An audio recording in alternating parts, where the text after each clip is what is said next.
Hello and welcome to easy grammar.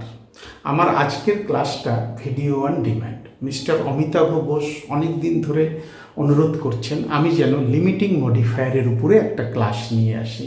তো তার রিকোয়েস্টে আজ আমি লিমিটিং মডিফায়ার নিয়ে আলোচনা করব। তো শুরুতে আমাদের জেনে নিতে হবে লিমিটিং মডিফায়ার কী।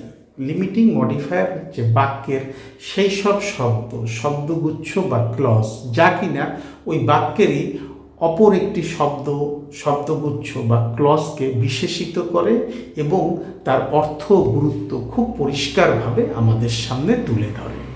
লিমিটিং মডিফায়ার হিসাবে সবচেয়ে বেশি ব্যবহার হয় অ্যাডজেক্টিভের, কারণ অ্যাডজেক্টিভ নাউন বা প্রোনাউনের দোষ গুণ বৈশিষ্ট্য যেহেতু আমাদের সামনে তুলে ধরে, তাই লিমিটিং মডিফায়ার হিসাবে অ্যাডজেক্টিভের ব্যবহার সবচেয়ে বেশি।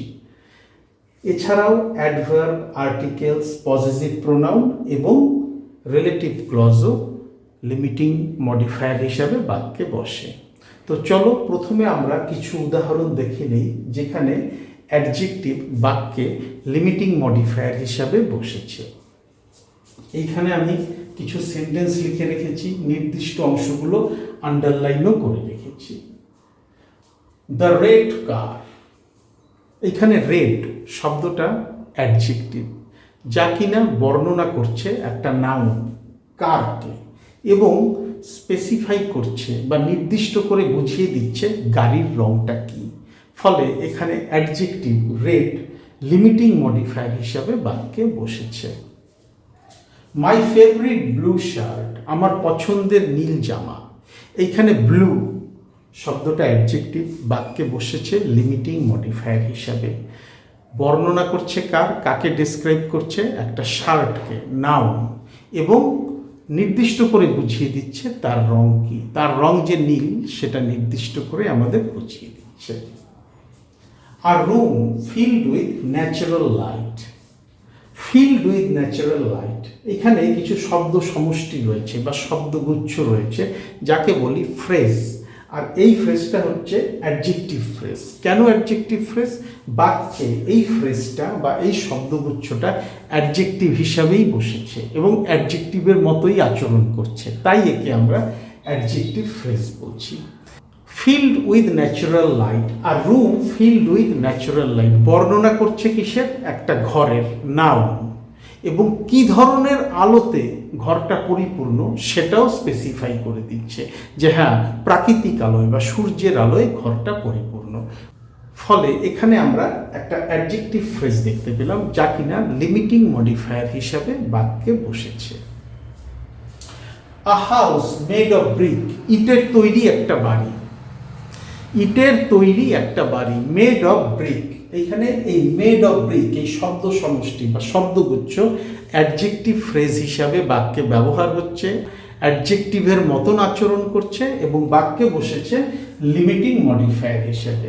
বর্ণনা করছে কিসের? একটা বাড়ির, এবং বাড়িটা কোন উপাদানে তৈরি, ইটে তৈরি, সেটাও আমাদের পরিষ্কারভাবে বুঝিয়ে দিচ্ছে যা কিনা লিমিটিং মডিফায়ারের একটা বৈশিষ্ট্য। দ্য ডগ বার্কিং লাউডলি, কুকুরটি জোরে চিৎকার করছে। এখানে বার্কিং লাউডলি এটা হচ্ছে অ্যাডজেক্টিভ ফ্রেজ, কারণ বাক্যে এটা অ্যাডজেক্টিভের মতোই আচরণ করছে এবং বসেছে লিমিটিং মডিফায়ার হিসাবে যা কিনা ডিসক্রাইব করছে একটা কুকুরকেই ইন্ডিকেট করছে এবং তার অ্যাটিচিউড কেমন, সে কেমন আচরণ করছে সেটাকে স্পেসিফাই করছে বা নির্দিষ্টভাবে আমাদের বুঝিয়ে দিচ্ছে। তাহলে আমরা দেখে নিলাম বাক্যে কিভাবে অ্যাডজেক্টিভ বা অ্যাডজেক্টিভ ফ্রেজ লিমিটিং মডিফায়ার হিসাবে বসে। এইবার চলো অ্যাডভার্ব লিমিটিং মডিফায়ার হিসাবে বাক্যে কিভাবে বসে তার কিছু উদাহরণ দেখে নিই। প্রথম সেন্টেন্সটা দেখো, দ্য ট্রেন উইল ডিপার্ট সুন। সুন শব্দটা হচ্ছে অ্যাডভার্ব যা কিনা বাক্যে লিমিটিং মডিফায়ার হিসাবে বসেছে এবং স্পেসিফাই করছে, নির্দিষ্ট করে আমাদের বুঝিয়ে দিচ্ছে ট্রেন কখন ছেড়ে যাবে। হি ইজ ড্রাইভিং স্লোলি, সে ধীরে গাড়ি চালাচ্ছে। এইখানে স্লোলি অ্যাডভার্বটা বাক্যে লিমিটিং মডিফায়ার হিসাবে বসেছে এবং সে কেমনভাবে গাড়ি চালাচ্ছে তা নির্দিষ্টভাবে আমাদের বুঝিয়ে দিচ্ছে যা কিনা লিমিটিং মডিফায়ারের একটা বৈশিষ্ট্য। দে আর প্লেয়িং ওয়েল টুগেদার। এখানে ওয়েল টুগেদার দুটো শব্দের সমষ্টি, এদের বলা হয় ফ্রেজ। এটা হচ্ছে অ্যাডভার্ব ফ্রেজ এবং বাক্যে বসেছে লিমিটিং মডিফায়ার হিসাবে, এবং তারা কেমন খেলছে সেটা স্পেসিফাই করছে বা নির্দিষ্ট করে আমাদের বুঝিয়ে দিয়েছে।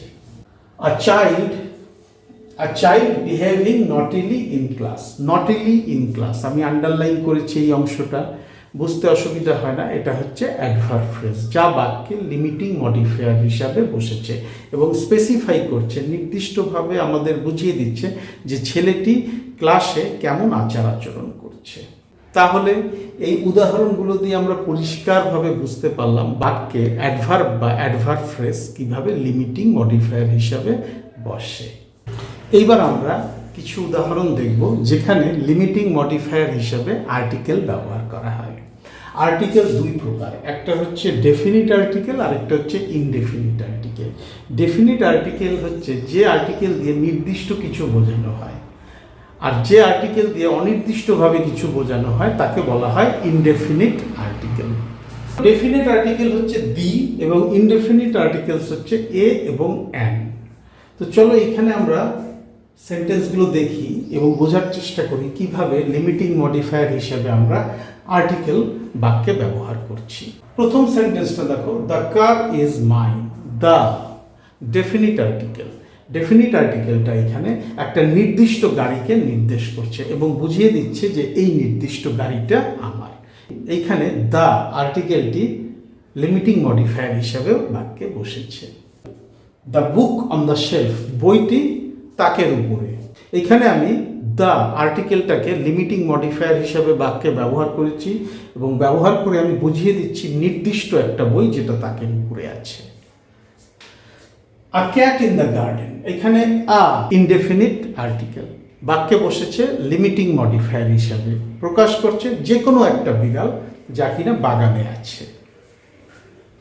An apple from the basket, an indefinite article যা কিনা লিমিটিং মডিফায়ার হিসাবে বাক্যে বসেছে এবং পরিষ্কারভাবে বুঝিয়ে দিচ্ছে যে কোনো একটা আপেল বাক্স থেকে আনা হয়েছে। তাহলে আমরা দেখলাম আর্টিকেলস ডেফিনিট বা ইনডেফিনিট কিভাবে বাক্যে লিমিটিং মডিফায়ার হিসাবে বসে। আমরা দেখেছি লিমিটিং মডিফায়ার হিসাবে অ্যাডজেক্টিভ, অ্যাডভার্ব এবং আর্টিকেলসের ব্যবহার উদাহরণ সহ। এবার আমরা দেখব কিভাবে পজেসিভ প্রোনাউন বাক্যে লিমিটিং মডিফায়ার হিসাবে ব্যবহার হয়। পজেসিভ প্রোনাউন হচ্ছে সেই সমস্ত প্রোনাউন যার দ্বারা অধিকার বোঝানো হয়, যেমন আমার, তোমার, তার, তাদের, আমাদের ইত্যাদি ইত্যাদি। যে বাক্যগুলো আমি লিখে রেখেছি সেখানে পজেসিভ প্রোনাউন কিভাবে লিমিটিং মডিফায়ার হিসাবে বসেছে তা আমি ব্যাখ্যা করছি। My pen is on the table, এখানে আমি ইন্ডিকেট করছি একটা পেনকে এবং পেনটা কার সেটা আমি কিন্তু স্পেসিফাই করছি। মাই পেন, মাই শব্দটা দিয়ে আমি পেনটা কার অধিকারে সেটা স্পেসিফাই করছি এবং বুঝিয়ে দিচ্ছি পেনটা কোথায়। ফলে এখানে মাই পজেসিভ প্রোনাউন বাক্যে লিমিটিং মডিফায়ার হিসাবে বসলো।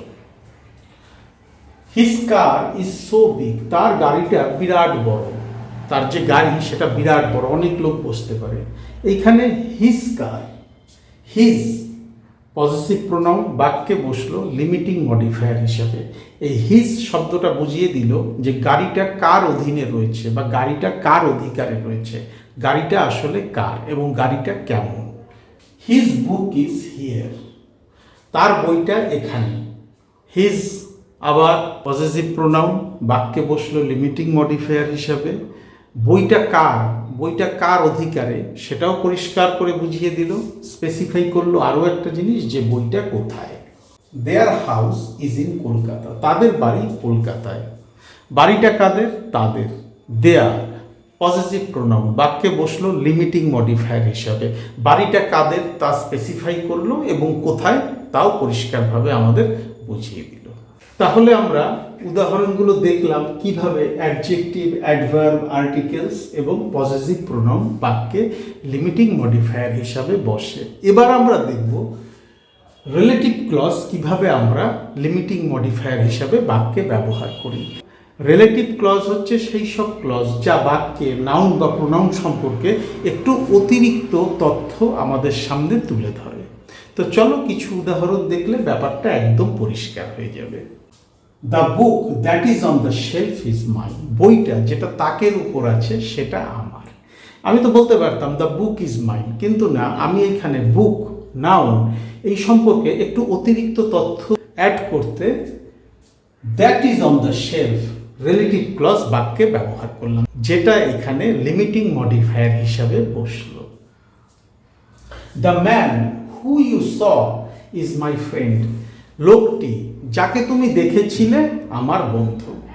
লোকটি আমার বন্ধু, the man is my friend বললেই হয়ে যেত, কিন্তু না, আমি এইখানে লোকটি সম্পর্কে একটু অতিরিক্ত তথ্য দিচ্ছি, আমার বন্ধু সম্পর্কে একটু অতিরিক্ত তথ্য দিচ্ছি। সেটা হচ্ছে হু ইউ স, যাকে তুমি দেখেছিলে। এখানে হু ইউ সটা হচ্ছে রিলেটিভ ক্লজ, বাক্যে বসলো লিমিটিং মডিফায়ার হিসাবে, বসে নাউন বা প্রোনাউন সম্পর্কে আমাদের একটু অ্যাডিশনাল ইনফরমেশন বা অতিরিক্ত তথ্য দিল। The pen which you gave me is lost. The pen is lost বললেই তো হয়ে যেত, একটা কমপ্লিট সেন্টেন্স হয়ে যেত, কিন্তু না, আমি এখানে একটা রিলেটিভ ক্লজ নিয়ে আসলাম। সেটা হচ্ছে হুইচ ইউ গেভ মি, যেটা তুমি আমাকে দিয়েছিলে সেটা হারিয়ে গেছে। এখানে আমি একটা নাউন সম্পর্কে অতিরিক্ত তথ্য দিলাম রিলেটিভ ক্লজ ব্যবহার করে, যা কিনা বাক্যে লিমিটিং মডিফায়ার হিসাবে বসলো। The hotel that is located by the sea is amazing. হোটেলটা যেটা সমুদ্রের পাশে অবস্থিত অসাধারণ। সমুদ্রের পাশে অবস্থিত বা সমুদ্রের পাশে থাকা যে কোনো হোটেলই অসাধারণ। বারান্দা থেকে সমুদ্র দেখা যায়, খুব ভালো লাগে।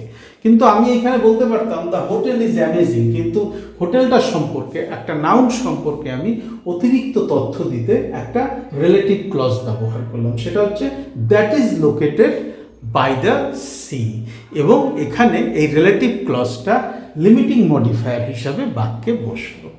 তাহলে একটা মোটামুটি পরিষ্কার ধারণা তোমাদের হলো লিমিটিং মডিফায়ার কি, বাক্যে কিভাবে লিমিটিং মডিফায়ার বসে, এবং এরা বাক্যে কিভাবে অন্য একটা শব্দ, অন্য একটা শব্দগুচ্ছ বা একটা ক্লজকে বিশেষিত করে তার অর্থ এবং গুরুত্ব আমাদের সামনে পরিষ্কারভাবে তুলে ধরে। তোমরা প্র্যাকটিস করো। লিমিটিং মডিফায়ার খুব সহজ একটা বিষয়, একবার একটু বুঝতে পারলে আর কোনো অসুবিধা হবে না। কোথাও যদি অসুবিধা হয়, কোথাও যদি কঠিন লাগে, তাহলে আমাকে লিখে পাঠাও ভিডিওর কমেন্ট সেকশনে। ডেসক্রিপশন বক্সে আমার ইমেল অ্যাড্রেস দেওয়া আছে, সেখানেও আমাকে জানাতে পারো লিখে। Thank you so much for your time and attention, and have a nice day.